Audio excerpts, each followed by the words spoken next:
And so we are left with no photos, no news, and no happy thoughts. The world is too cruel. Ted tries to hide it, but it's obvious he has a lot of issues. He often has lengthy conversations with his sock puppet.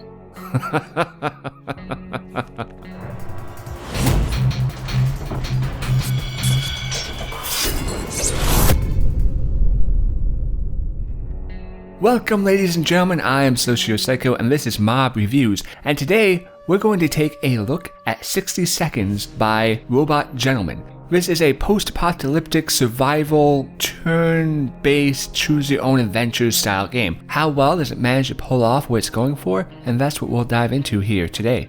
Now we'll begin in the options menu. The graphics of the game are fairly simple. It does have a wide berth of screen resolutions, which is nice. The quality of the game, though, is a 2D art style. Although it's been running at 60 frames per second with no tearing, clipping, or crashing, it is rather simplistic graphically.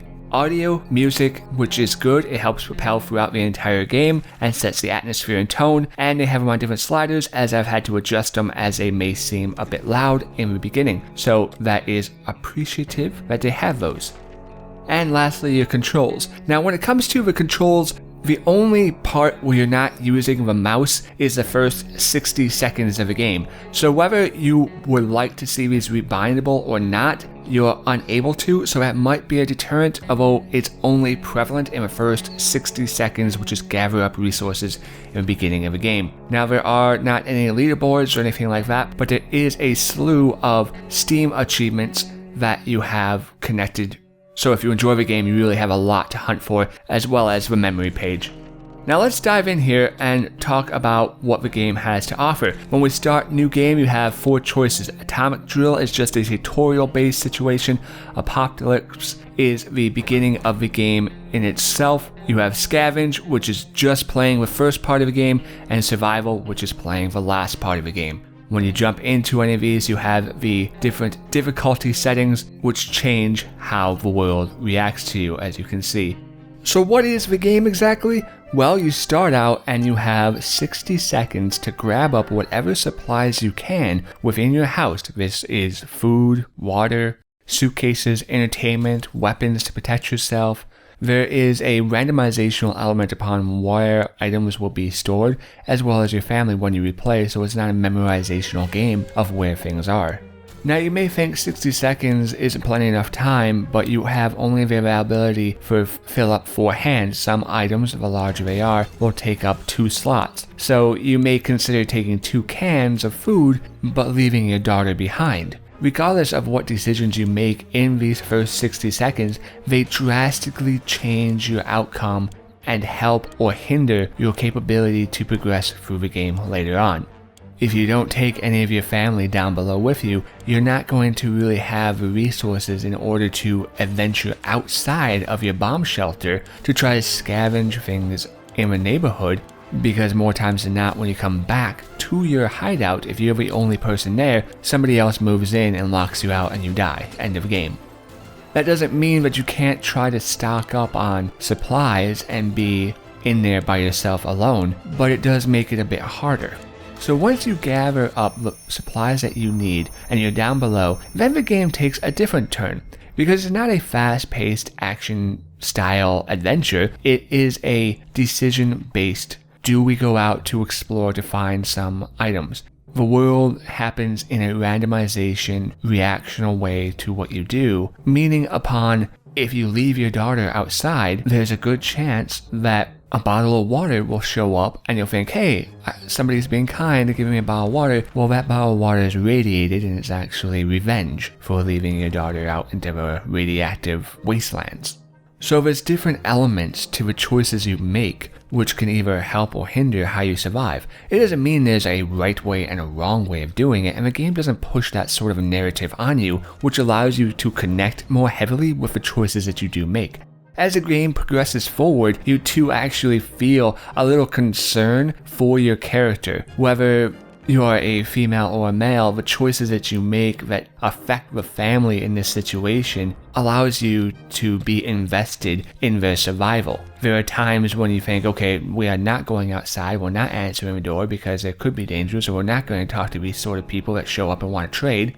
whatever the individual event that comes up and says, hey, you need to deal with this, it strikes a chord, because by the end, you're thinking, I really do not want my people to end up dead. And as you start losing parts of your family, it becomes represented in the game itself as a heavier climate, as a more desperate situation. Food is getting lower, things are becoming scarce. Do we resort to more primitive methods and attack and steal from other people?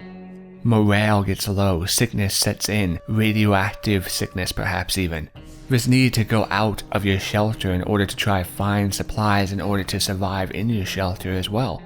The whole saying that when something goes wrong, it's just not one thing, but it's a plethora of things, is a fair example. Just because you survive in your bunker doesn't mean that you're safe and sound. An earthquake can happen and you can lose 2 important items, forcing you now to scavenge. Your whole goal and point of the gameplay is to survive long enough for the military to save you, but you're not sure when that's going to happen. You're not sure if you're going to be able to be saved.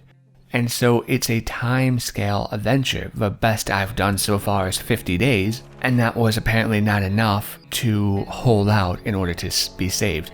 But what I like about the gameplay is the amount of punch that it offers and the simplistic element that it holds. Yes, the game does play like a choose your own adventure, because you're deciding when to take a risk and not to, or who is expendable versus who is not, but what you do in the very beginning can affect how your game is at the very end. That one extra supply, or that one extra can of food, or that one item that helps you progress in a situation you didn't even know you were going to need it for. But the game doesn't take itself too serious as well. It does have a simplistic, welcoming art style with a comedy overlay at some points. It doesn't berate you with a serious nature of doom, death, and gloom. While the survivor element is there because you can feel the starvation and the dehydration and the sickness all setting in, it's not a dark themed game, and it takes itself lightly and tries to break that up now and again, just as you would in the experiences if you yourself were in these areas. Not every day, just because the entire neighborhood has been destroyed, it's going to be bad. Maybe you have a good day, you have a nice game of chess, or you tell stories and you sit around. Some days are better than others, and it hits on those very subtly and allows that transition through certain conversations with strangers, which can make for you as a player relax your tension a little bit, laugh, and be like, okay, you know what, we can make it through another day because we're not some crazy guy who's going to buy a rock. Or maybe we are. Maybe we will buy a rock from some homeless crazy man. So at the end of the day, the game hits on a concept of humanitarian pretty well. The human nature of how much do we wish to help others versus how much do we wish to help ourselves. What will we do in order to survive if it comes to that? Will we try to look after others and join our might, resources, and even put our own lives at risk in order to help fellow humans? Or will we take it more easy and think that we alone can survive, we can make it? And as I said, it doesn't mean that one decision is good or bad. The game actually is a prime example of a game that stays neutral fairly well. The decisions of a choice will have an outcome of success or failure, but it's not dependent on something else that's happened in the game. Yes, you may need an item to be successful in a certain area, such as fend off bandits. You need a gun, an axe, a padlock, something to help solidify your hold. But if you have a decision which is steal from somebody else, you may be successful, you may not. That is a random event that doesn't really play off of something you have or have not done before. Just as in real life, you never really are guaranteed success, but you hope for the best. This game is a prime example of simplistic to play, but hard to master. It's a fun, cute little game with a slew of replayability options and achievements or goals for the individual players to obtain, without ever making the player feel like any choice they ever made was wrong. It's about survival. You do what you need to do, and the game doesn't disrespect you for that, because it never disrespects you, it never looks down at you, or makes your time feel wasted. This is an easy recommend. I enjoyed my time in this game. Am I going to play it for 12 hours, 40 hours? No, not me personally. But coming back to it now and again, try to get past my 50 survival day mark, yeah, I could see me doing it. I had fun in it. So ladies and gentlemen, I'm a SocioPsycho with some mob reviews. I hope this has been of help to you, and I'll see you next time.